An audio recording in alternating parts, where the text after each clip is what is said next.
Quiero invitarles a abrir la palabra del Señor. Vamos a leer Hechos, pasaje de las Escrituras en el libro de Hechos. En el Nuevo Testamento, Hechos es el quinto libro. Pasan Mateo, Marcos, Lucas y Juan. Hechos capítulo 5. Y los voy a invitar a que miren el verso 40, o desde el verso 40 en adelante. ¿Ok? Hechos capítulo 5, verso 40 en adelante. Dice así la palabra del Señor. Y convinieron con él, y llamando a los apóstoles, después de azotarlos, les intimidaron que no hablasen en el nombre de Jesús, y los pusieron en libertad. Y ellos salieron de la presencia del concilio gozosos de haber sido tenidos por dignos de padecer afrenta por causa del nombre.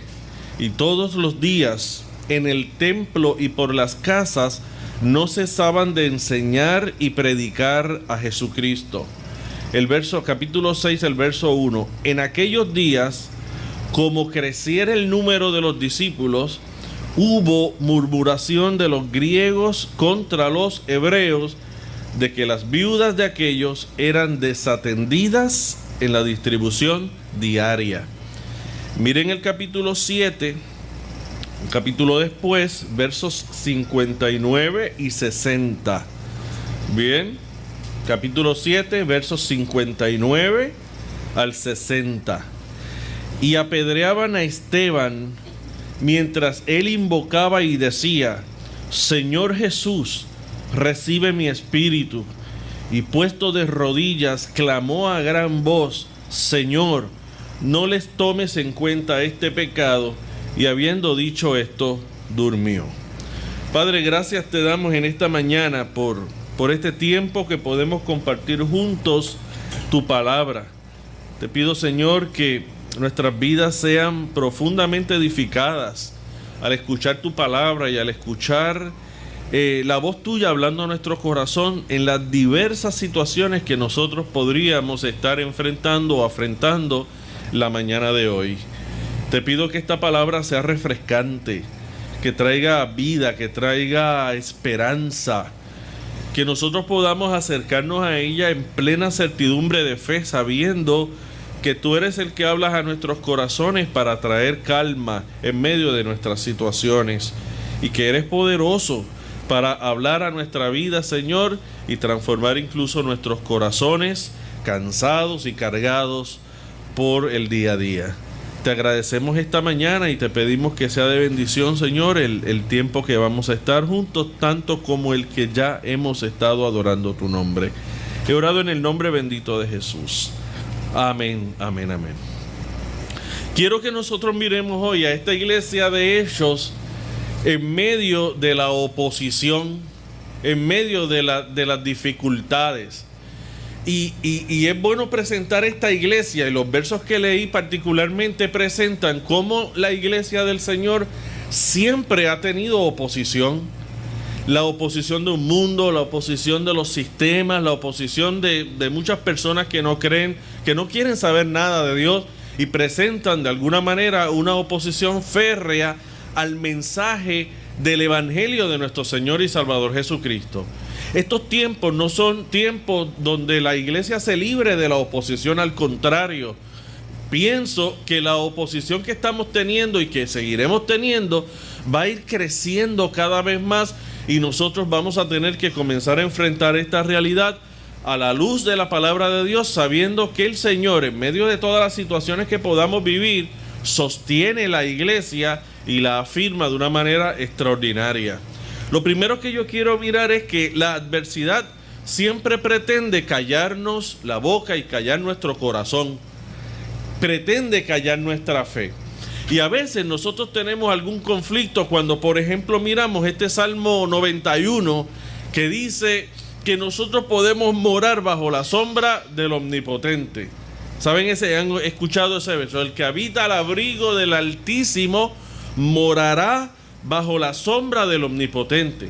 Y para muchas personas viene la pregunta, ¿cómo es posible que yo pueda estar teniendo cierta adversidad si yo estoy viviendo bajo la sombra del Omnipotente? ¿Y cómo es posible que yo pueda estar viviendo esto si Dios es mi Señor, si el Señor está conmigo? Y yo lo que quiero plantear en esta mañana es que la adversidad no es lo mismo que inseguridad.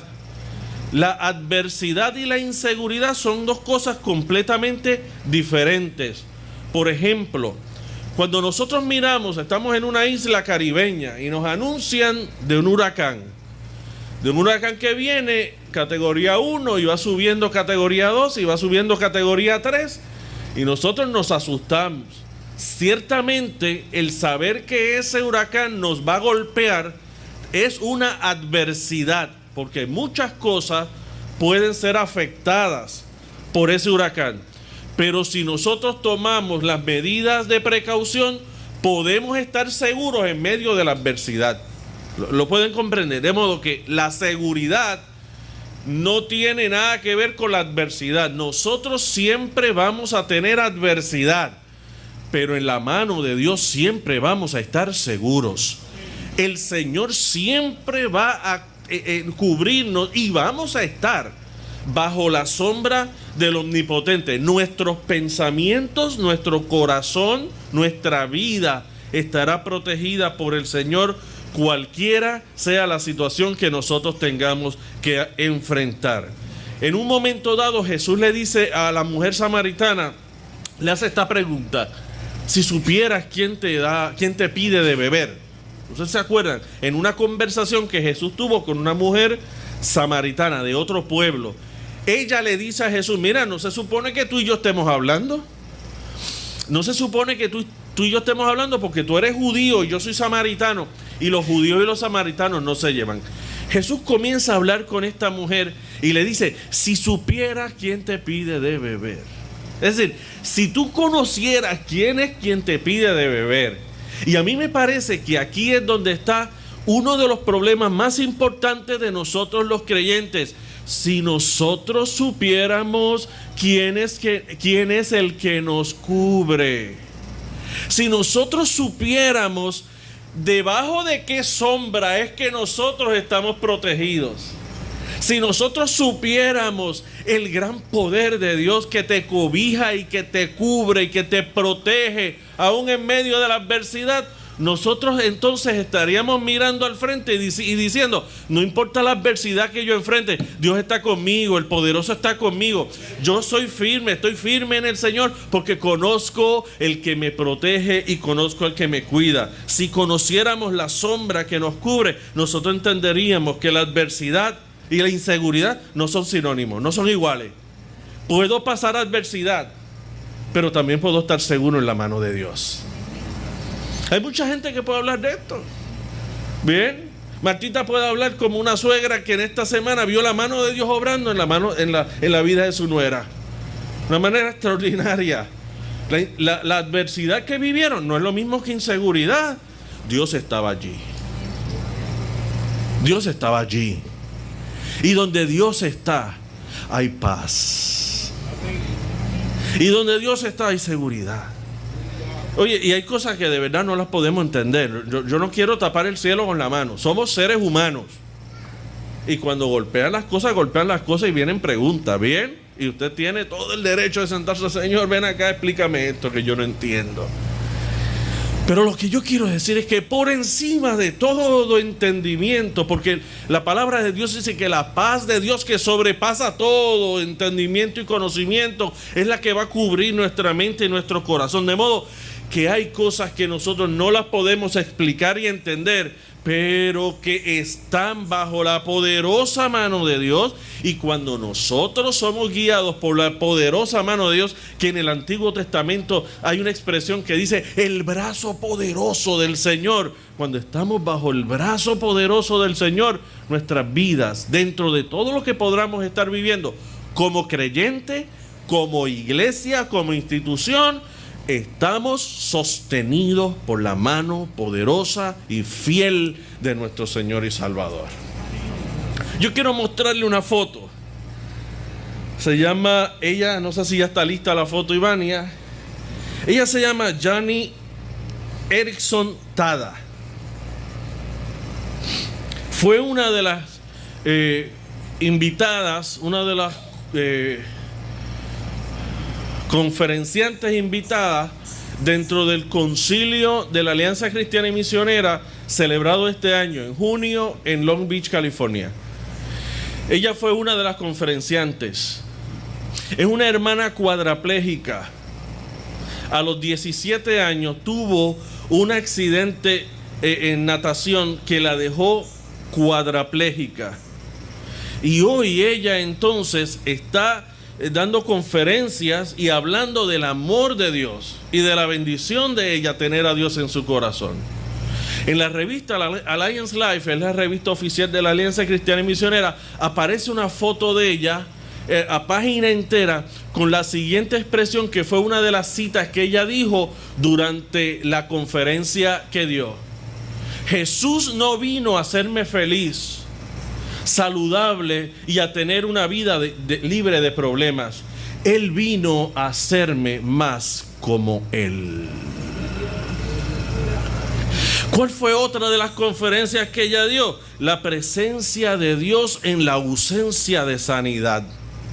Noten cómo ella entonces viene a atraer a la perspectiva de día a día de todos nosotros, del día a día de todos los que estamos pasando hoy. Ella baja al nivel del hombre y de la mujer que tienen problemas y que tienen enfermedad y que tienen crisis. Y desde su crisis ella dice: pero es que Dios no vino a hacerme feliz, Él vino a hacerme que yo sea más como Él. Él vino a que yo pueda tenerlo a Él en mi corazón, aun cuando la enfermedad permanezca en mi cuerpo. Porque la adversidad y la inseguridad no son sinónimos, no es lo mismo. La iglesia siempre va a tener oposición. La vida del creyente siempre va a tener oposición. Pero bendito sea el nombre del Señor, que Dios nunca abandona al creyente. Dios nunca abandona a su iglesia. No podemos entonces llegar a la conclusión que el Señor nos ha olvidado. Al contrario, nosotros podemos decir que el Señor está con nosotros siempre. Esto es lo que compara con la actitud de los discípulos y los apóstoles del Señor en las lecturas bíblicas que nosotros estábamos mirando. En el primer caso, los discípulos fueron arrestados y fueron azotados. En el segundo caso, con todo el trabajo que ellos estaban haciendo, llegaron gente a murmurar contra el trabajo que estaban haciendo y dice: oye, ustedes hablarán mucho, predicarán mucho, pero las viudas y los huérfanos de ustedes están desatendidas, nadie los visita. La crítica. Y el tercer elemento, cuando Esteban fue apedreado. Cuando nosotros miramos la actitud de los discípulos, la actitud de esta hermana compara mucho con la actitud de ellos, porque en medio de toda su situación salieron gozosos de haber sido tenidos por dignos de padecer afrenta por causa del nombre. Después de haber sido azotados, salieron contentos. Los azotaron y dijeron: yo estoy contento porque estoy padeciendo a causa del Señor. Miren eso. Segundo, no temieron a la adversidad. Todos los días en el templo y por las casas no cesaban de enseñar y predicar a Jesucristo.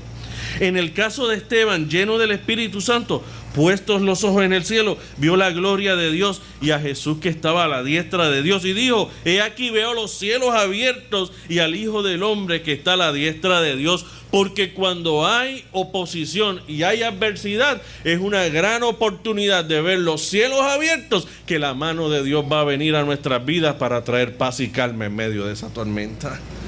Amén. La adversidad pretende callarnos, pero aquel que tiene a Dios en el corazón dice: la adversidad no me calla. La adversidad me hace cada día yo anunciar la belleza del Evangelio de nuestro Señor Jesucristo, porque hay una paz en el corazón que afirma que yo puedo morar bajo la sombra del Omnipotente. Aleluya. Amén. Ciertamente esa adversidad pretende callarnos. ¿Que mucho lo logra? Tristemente sí. Tristemente sí. Pero yo lo que quiero dejar sobre la mesa hoy es que la adversidad no debería callarnos. La adversidad pretende que nosotros nos callemos, pero no deberíamos callarnos. La adversidad es una oportunidad para nosotros ver la mano de Dios obrando en nuestras vidas día a día. Y Dios se encarga de que nosotros podamos ver su mano obrando en nuestras vidas. En ese pasaje, vuelvo a repetir, azotaron a los apóstoles, los intimidaron. No hablen de Jesús, no hablen del nombre de Jesús. Murmuraron que no estaban atendiendo a las viudas de los huérfanos, apedrearon a Esteban, pero ellos estaban claros en su misión y claros en el terreno que había en su corazón. El terreno en el corazón de los apóstoles era un corazón de ellos, de Esteban, de esta hermana, era un terreno fértil, tan fértil que en medio de la adversidad honraron y honran, en este caso, esta hermana hoy honra el nombre del Señor en medio de su situación. ¿Ese terreno siempre fue fértil? No.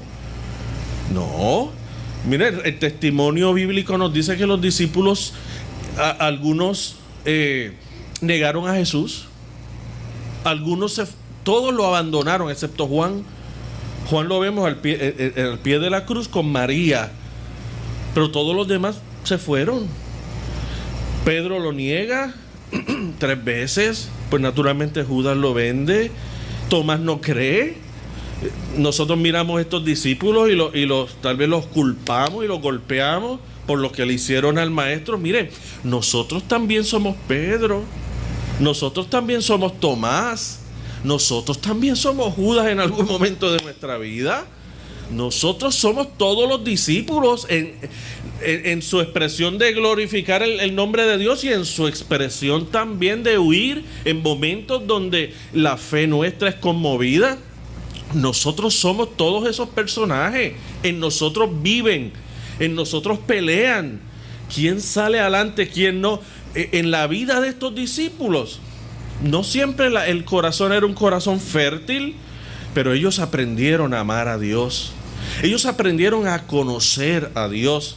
Y ellos aprendieron en un momento determinado, como Pedro y Juan se paran al frente de todos los que se oponían y le decían: si entre escoger a obedecer a Dios y obedecer a los hombres, nosotros vamos a obedecer a Dios aunque cueste lo que cueste.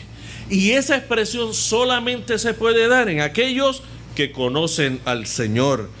Entonces el terreno no siempre fue débil y yo tengo que conocer el terreno de mi corazón. Mateo capítulo 13 habla de una parábola que habla de los terrenos en el corazón. Todos, la mayoría conocemos esta parábola. Hace algunos días conversaba con algunos hermanos y hablamos precisamente de esta parábola. Mateo 13. Quiero leer rapidito para que vean. El sembrador salió a sembrar y leo desde el verso 4 en adelante. Mientras sembraba, parte de la semilla cayó junto al camino. Vinieron las aves y la comieron. Parte, segundo terreno, cayó en pedregales, donde no había mucha tierra. Brotó pronto porque no tenía profundidad de tierra, pero salido el sol se quemó. No tenía raíz y se secó o se quemó. Parte cayó entre espinos y los espinos crecieron y la ahogaron. Pero parte cayó en buena tierra y dio fruto, cual a 100, cual a 60, cual a 30 por uno. El que tenga oídos para oír, oiga. Ahora, Jesús explica esa parábola, por favor, Ivania, desde el verso 18 en adelante. Y aquí está bien explicada por parte de Jesús. Oíd pues vosotros la parábola del sembrador, y vamos a mirar el 19. Cuando alguno oye la palabra, yo mejor leo de allá que veo mejor en la letra grande. Cuando alguno oye la palabra del reino y no la entiende, viene el malo y arrebata lo que fue sembrado en su corazón. Este es el que fue sembrado junto al camino. Escucha, pero esa palabra no llega porque ya fue arrebatada inmediatamente. Yo quiero decirles a ustedes algo. Dios es fiel en medio de su adversidad. ¿Todos entienden eso? ¿Qué es adversidad? Enfermedad, problema, crisis, situación, problema de matrimonio, de finanzas, de la casa, de lo que sea. En el trabajo, en la escuela, en la universidad, en cualquier lugar. Todos entendemos eso. Quiero decir, Dios es fiel en medio de la adversidad. Todos lo creemos. Todos entienden eso al menos. Ok. Esa es la palabra que puede ser extraída de la palabra de Dios. Porque yo lo sé, los discípulos así lo vivieron. Muy bien. Lo que hoy yo quiero afirmar es que en medio de nuestra adversidad, yo puedo seguir proclamando que el Señor es fiel y que yo estoy moro bajo la sombra del Omnipotente. Eso es palabra de Dios, ¿ok? Ahora, depende del terreno de mi corazón para yo hacer eso mío o no. Puede ser que el terreno de su corazón hoy sea un terreno como junto al camino, que oye esa palabra, pero que dice, bueno, mi problema es muy grande como para que eso sea verdad. Muy bien, pero ese es el terreno de su corazón. Vamos al segundo terreno. El segundo terreno dice que fue sembrado en pedregales. ¿Quién es este? Este es el que oye la palabra y al momento la recibe con gozo. ¡Aleluya! ¡Qué bueno! ¡Qué bueno que Dios está conmigo! Pero, ¿qué dice el próximo verso? Pero no tiene raíz en sí, sino que es de corta duración, pues al venir la aflicción o la persecución, el cantazo, dice Néstor, por causa de la palabra luego tropieza. Así que, hermano querido, el Señor está con nosotros en nuestros problemas de matrimonio, sí, amén, pero cuando salgo me encuentro con el marido allá afuera o con la esposa, ay, Dios mío, empezó el problema otra vez. Lo que yo escuché aquí, o mañana en el trabajo, o en la universidad, el problema que sea, o cuando miramos la chequera otra vez, cualquiera que sea el problema, al salir, aquí recibimos esa palabra con mucho gozo, pero al salir y nos enfrentamos al problema otra vez, como no había raíz y nuestro terreno todavía era pedregoso, ese golpe otra vez nos da y olvidamos lo que nosotros escuchamos. Bien, lo olvidamos. Ya van dos terrenos. Hay un tercer terreno, el verso número 22. El que fue sembrado entre espinos, este es el que oye la palabra, pero el afán de este siglo y el engaño de las riquezas ahogan la palabra y se hace infructuosa. Y esto es lo que dice, sí, yo sé lo que dice la Biblia, pero yo estoy muy ocupado con muchas cosas en mi vida. Tan ocupado que no tengo tiempo ahora para eso. Creo que Dios existe. Creo que la palabra de Dios es buena para mí. Pero en este momento, de verdad que yo estoy bien ocupado. Tengo mucho trabajo, tengo muchas cosas que hacer, los muchachos y demás. No tengo tiempo. Manejo mis situaciones yo mismo, yo arreglo mis cosas, esto va a pasar. Y llega el momento donde esa palabra que iba a traer ánimo a nuestra vida, gozo y fuerza a nuestra vida, nosotros mismos la apagamos porque no le prestamos atención, porque teníamos tantas cosas que hacer. El último terreno dice, mas el que fue sembrado en buena tierra, este es el que oye y entiende la palabra y da fruto y produce a 100, a 60 y a 30 por uno. Esa palabra es viva. La palabra de Dios es viva. Es real. Porque Dios mismo empeña su palabra en decirte a ti, hermano y hermana, que todo aquel que mora bajo su cubierta, bajo su protección, mora bajo la sombra del Dios Todopoderoso. Él es el que dijo eso, no lo dije yo. El Salmo 91 es una expresión de Dios que dice: tú moras bajo la sombra mía del Altísimo, del poderoso Dios. Eso es lo que dice la palabra de Dios. La palabra de Dios dice que cuando los discípulos del Señor y la iglesia naciente cobraron fuerzas en el Señor, en el Altísimo, no hubo persecución que los detuviese, no hubo azotes que los detuviese, no hubo intimidación que los detuviese, no hubo en ningún momento algo que detuviese su fe. Incluso cuando Esteban estaba siendo apedreado, vio que los cielos se abrieron, que la gloria de Dios estaba allí en medio de ese dolor, y él pudo decir: Señor, en tus manos pongo mi espíritu. Porque en última instancia, si nos tocara morir en un momento determinado, mi vida está preparada para el encuentro con el Señor, cosa que dice también la palabra de Dios. Pero yo tengo que conocer el terreno de mi corazón para poder recibir la palabra de Dios y poder enfrentar las adversidades que todos nosotros enfrentamos día a día.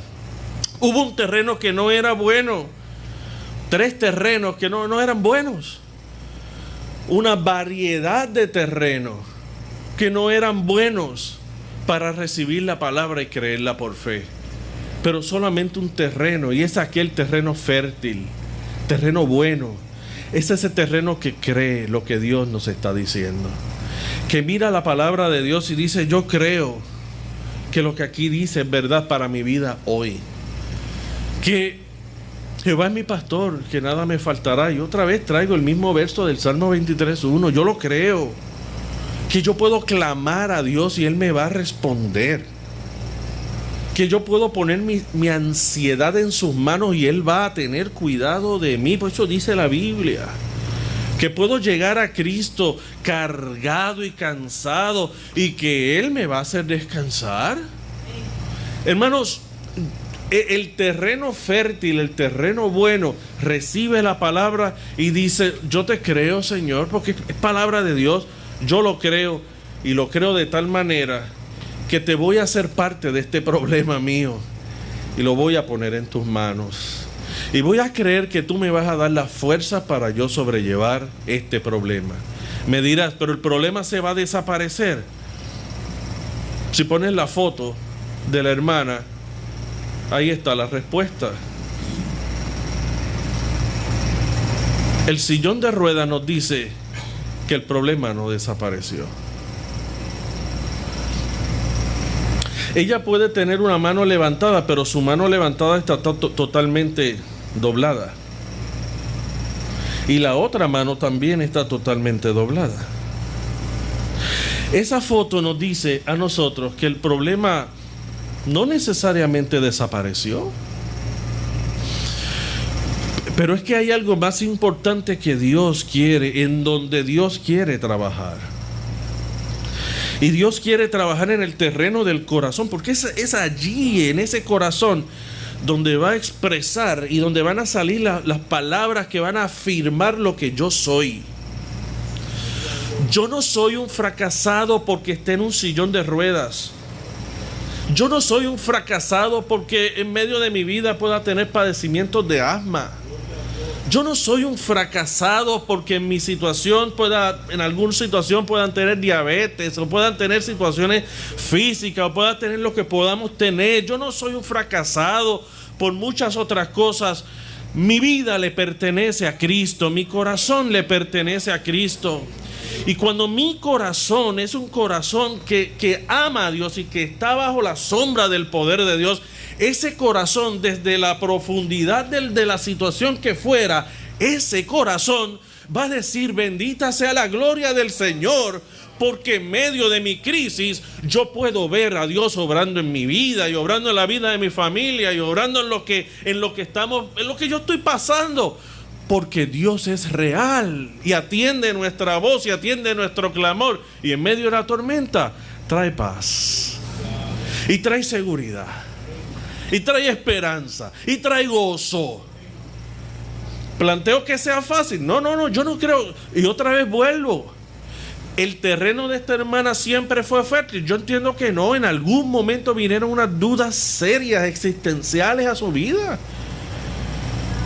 En la vida de los discípulos también. Pero conocieron el amor de Dios. Y conocieron la naturaleza de Dios y el carácter de Dios. Y todo aquel que conoce el carácter de Dios sabe que Dios de verdad que es misericordioso, de verdad que es fiel. Y nosotros tal vez podríamos tener diferencias, ¿no? Podrían tener algunos conceptos de nosotros que no somos tan fieles, que no somos tan puntuales, que no somos lo que la gente pueda decir de nosotros, pero de Dios todo el mundo puede decir que Dios es bueno y que para siempre es su misericordia, que Dios es fiel, que su gracia nos cubre, que su amor sobrepasa todo entendimiento y la capacidad del mundo entero, y se acerca a nosotros para decirnos que Él es el Dios en quien verdaderamente nosotros podemos confiar. Ese terreno del corazón es el terreno que permite que el gozo sea la fortaleza en la vida de cada creyente. La adversidad pretende que nosotros nos callemos, pero el terreno fértil del corazón hace que el gozo sea nuestra fortaleza. La palabra del Señor dice, Pablo hablando a Corintios, por lo cual, por amor a Cristo me gozo. Escuche, eso es Pablo hablando, en las debilidades, en afrentas, en necesidades, en persecuciones, en angustias, porque cuando soy débil, entonces soy fuerte, dice Pablo. ¿Cómo llega esa fuerza? Esa fuerza llega porque Dios de verdad trae fuerzas.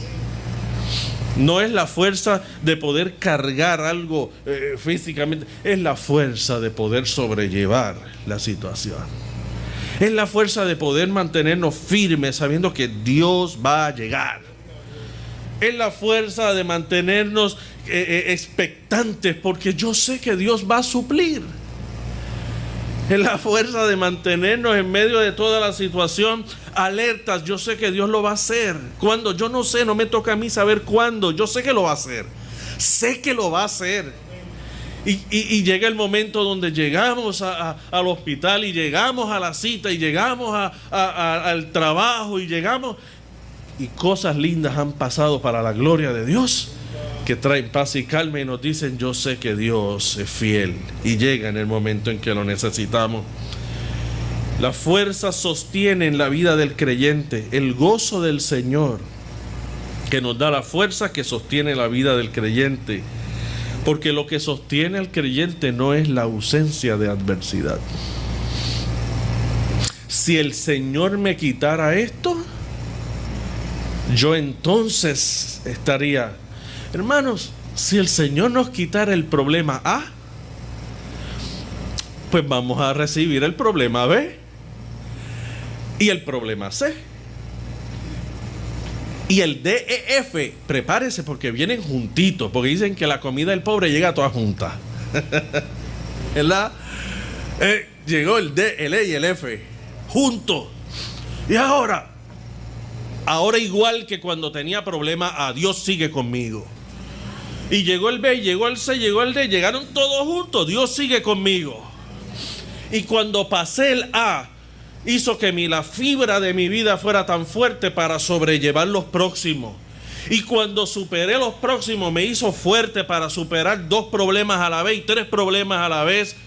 Porque dice la palabra de Dios que aunque un ejército acampe contra mí, no temerá mi corazón.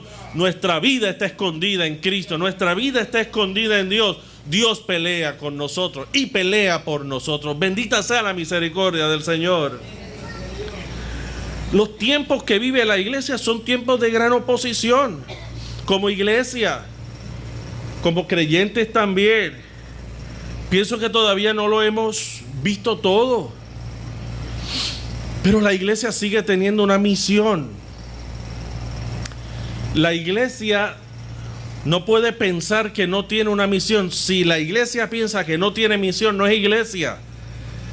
La iglesia tiene la misión de proclamar, de anunciar. Los discípulos lo hacían casa por casa. Lo que pasa es que el término misión nosotros lo hemos bajado a un renglón del presupuesto de la iglesia para recibir un misionero al año. Nada más. Si nosotros supiéramos, si nosotros estuviésemos involucrados de verdad en lo que Dios está haciendo en China, donde en medio de toda la persecución real, la iglesia en China se reúne bajo edificios.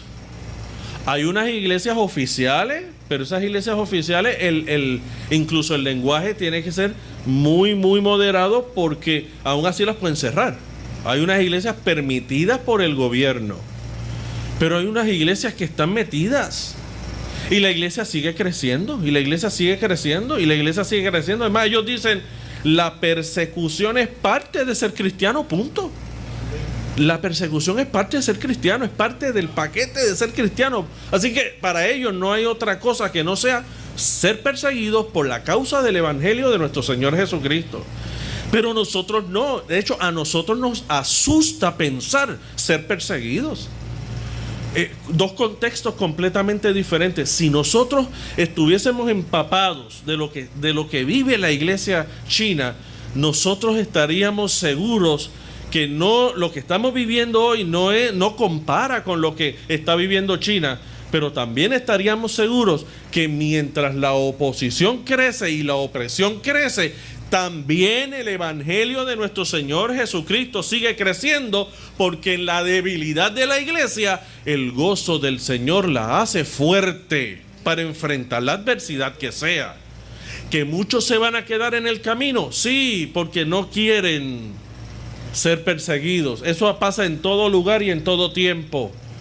Pero lo que yo quiero enfrentar hoy, en medio de nuestro tiempo, en medio de nuestros días, es que la iglesia tiene un gran mensaje que proclamar. ¿Cuál es? Dios te ha hecho libre a ti y a mí, hermano.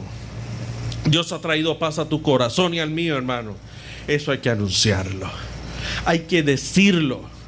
Porque lo que usted está viviendo hoy con Cristo en el corazón, lo están viviendo cientos y miles de personas sin Cristo en el corazón. Y yo no me imagino cómo es posible que ellos puedan sobrellevar la carga si no tienen a Dios en su corazón y la esperanza de esta palabra gloriosa que dice que todo aquel que habita en la presencia del Señor mora bajo la cubierta, la presencia del Altísimo. Hay gente que no lo vive. Por esa razón es que la proclamación del evangelio no debe cesar. El gozo es nuestra fortaleza, pero es una fortaleza para anunciar el mensaje del evangelio. Recibí en estos días un correo electrónico del ministerio de Luis Palau. Ellos tienen unos correos, se llaman Disciplinas Libertadoras. Y él está hablando de la ciudad donde nosotros vivimos. Dice la ciudad es hermosa, gente, miles y miles de casas bonitas, miles de familias, todas buscando y deseando felicidad. Habla de los habitantes, habla de la urbe, habla de todo lo que es la ciudad, ¿no? Y en un momento dado habla de la tarea, de la iglesia, de lo que nosotros tenemos que hacer en medio de la ciudad. Quiero leerles algo. Es enorme la tarea, dice Palau. Hay que estudiar a fondo la ciudad, hay que conocerla, hay que reconocer sus capas sociales, los sectores, dónde éstas viven. Hay que estudiar, preguntar, meditar sobre qué medios se emplearán para alcanzarla. Ellos difícilmente vendrán a nosotros, nosotros debemos ir a ellos. ¿Creemos o no creemos que Él de veras puede cambiar a miles y miles de vidas? La iglesia cree eso. ¿Creemos de verdad que Dios puede cambiar a miles y miles de personas? Yo creo que sí. Y esa es la tarea de la iglesia. Toda persona salva lo cree. Yo por mi parte no lo dudo en lo mínimo. Lo he puesto con mis propios ojos, o lo he visto. En cada ciudad donde hemos estado, cambian las vidas cuando reciben a Cristo en el corazón. Todos unidos tenemos que avanzar e invadir esta ciudad. Todos los que conocemos y obedecemos al Señor Jesús debemos hacerlo al unísono. Es posible sacudir la ciudad. Yo creo en el poder del Espíritu Santo, en el poder de la palabra proclamada y en el poder de la oración. Y esta es la hora de la historia más apropiada para tal fin. Vamos a necesitar sacrificar nuestro tiempo, dinero, familia, talentos. Han de ser puestos sobre el altar de la voluntad de Dios para esta ciudad. Debemos utilizar la televisión, la prensa, la radio, las reuniones públicas, la visitación casa por casa, los tratados, los folletos, los volantes, los libros, todo medio, cualquier lugar, con tal que todos vengan a escuchar, y nos traerá una profunda satisfacción hacerlo así. Ver gente que repentinamente conoce a Dios por primera vez, saber que prácticamente toda la población oye a Cristo Jesús, tal es la experiencia que los de Cristo más anhelamos. ¿Quieren unirse a nosotros en oración? ¿Quién puede proclamar la belleza del Señor? ¿Quién puede proclamar de un Dios fuerte? Aquel que tiene al Dios fuerte en su corazón. Y a mí me parece que este mensaje ya tiene un doble vertiente, como ustedes pueden verlo. Afirma nuestra vida. En medio de su adversidad, hoy usted se puede ir de este lugar sabiendo que Dios está con usted. Sabiendo que tal vez va a enfrentar el mismo problema, pero sepa, Dios quiere formar su carácter en usted. Y ese problema es parte de ese proceso. Glorifique, adore al Señor, levante sus manos y dele gloria a Dios por eso. Pero segundo, Dios nos está preparando y nos está dando el mensaje. Dios es fiel para con nosotros, y ese es el mensaje que yo puedo hablar. Yo puedo hablar de la fidelidad de Dios desde mi perspectiva. Pero ¿saben algo? La gente no necesita escuchar nuestro testimonio. Está bueno el testimonio que nosotros tengamos. La gente lo que quiere y necesita escuchar es el testimonio del Evangelio de nuestro Señor Jesucristo. Lo que Cristo hizo en la cruz, que por ese sacrificio nos dio a nosotros un testimonio y nos dio a nosotros un estilo de vida cambiado. Y gloria a Dios por eso. Pero tenemos que hablar del amor de Dios.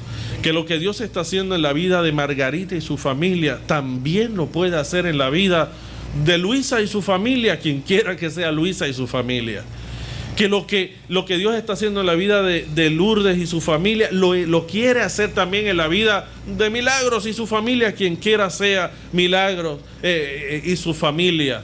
Pero ellos hoy no enfrentan sus situaciones sin el amor y sin el terreno fértil en su corazón del amor de Dios que les va a dar esa victoria. Están a secas, luchando día a día, sabiendo y pensando que algún día van a superar estas situaciones, pero saben todos los creyentes que cuando Cristo es el Señor del corazón, hay paz, hay gozo en el corazón en medio de toda la adversidad. Los discípulos, sí, tuvieron oposición, toda la oposición que podían enfrentar en esa época, dura, difícil, crítica. ¿Qué hicieron? Predicaban día a día a Jesucristo y su mensaje. ¿Se quedaron en las casas? No. ¿Se quedaron en los templos? No. Ese fue el testimonio de vida que Dios les dio. ¿Cuál es el testimonio de vida que Dios le da a usted? ¿Para qué Dios lo ha capacitado a usted? ¿Qué Dios ha hecho en la vida de usted? Que hoy usted puede levantarse y decir, tengo algo que anunciar, tengo algo que decir. Dios transformó la vida de mi hijo. Dios transformó la vida de mi nuera. Sanó a mi nuera. Obró de una manera extraordinaria. Libertó la vida de mis padres. Sanó mi propia vida. Libertó mi propia vida. En la medida que nosotros así lo hagamos, ciertamente el mensaje del Evangelio será enviado desde nuestra realidad. Y seremos, culmino con esto, vagabundos que encontraron un poquito de pan y lo comparten con otros vagabundos. Mendigos que recibieron un poquito de pan y van al mundo a compartirlo con otros mendigos. Porque al final del día, todos estamos en el mismo bote. Pero unos tenemos la palabra de Dios y otros no. Oremos. Gracias, Señor, por tu amor. Gracias por tu palabra. Primero, ayúdanos en nuestra fe y en el terreno de nuestro corazón. Hay hermanos que están aquí en esta mañana con muchas situaciones que no las rechazamos para nada y son muy serias y muy difíciles. Te pido que les bendigas. Ayúdales, por favor. Y ayúdale a levantarse firme, fuerte, para poder enfrentar cualquiera de las situaciones que ellos están enfrentando. Esa cruz, ninguno de nosotros la podemos llevar. Es tan pesada que yo no puedo con ellas. De modo que te pido que en medio de su situación, la paz tuya sobrepase todo entendimiento y ellos puedan salir de este lugar con ese corazón fértil, fuerte, bueno, como para enfrentar las crisis, sabiendo que tú estás ahí para proteger. Y como iglesia, Señor, danos esa pasión, esa urgencia de poder cubrir este pueblo de muchas maneras con el mensaje tuyo, el mensaje de la cruz, y saber y ver los resultados de lo que estás haciendo. Hay proyectos que tenemos, los ponemos en tus manos y te pedimos, Señor, que nos ayudes en todo cuanto sea necesario para poder anunciar la belleza del Evangelio de nuestro Señor Jesús. Gracias. En el nombre de Jesús. Amén.